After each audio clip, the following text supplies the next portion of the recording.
So the first one has a blue header and it says spiritual gifts.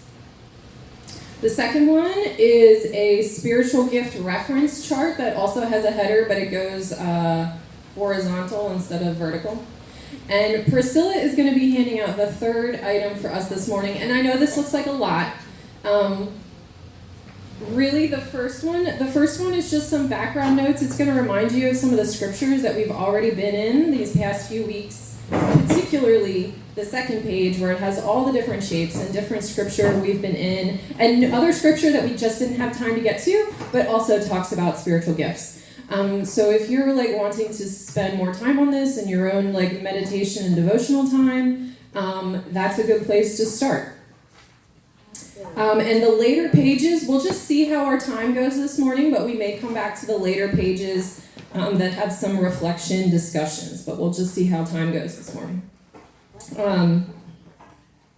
At the end of that first packet, there is a whole reference list of gifts that we will go to after we finish our survey. Priscilla already gave a little bit of an introduction to the survey. The survey, it's not a test. There are no right or wrong answers.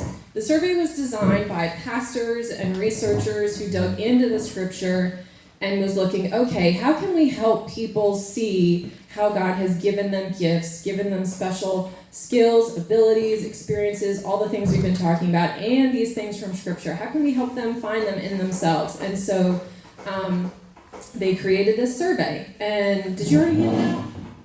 My table got it. Okay. They jumped it out. Okay.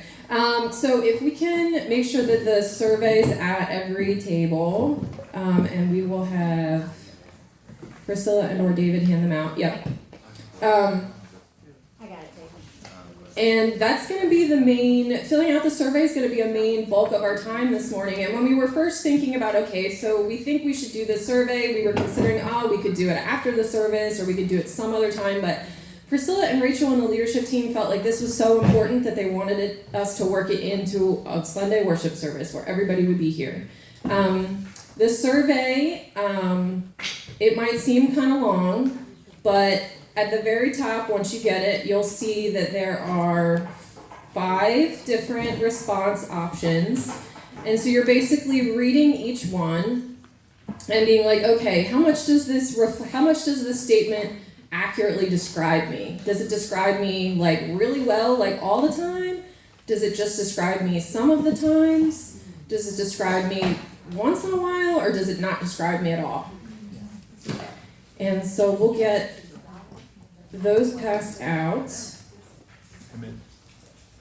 And there should be pens. We have more pens. If you need a pen, just raise your hand and we'll get you one. If anybody needs help, just raise your hand or let us know. I'll be floating around. There's a couple other people who are willing to help you work through it if you need assistance. Please don't hesitate to ask. Does everybody have a survey?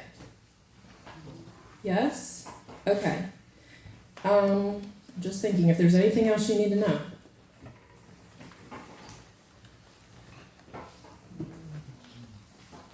Let's get started. And we're going to spend the next 40 minutes. We estimated the time. I'll check in every few minutes just to see how it's going. And if people are getting through it, then we'll bring back together and we'll do some table discussion. But if we need the whole time, that's also completely okay.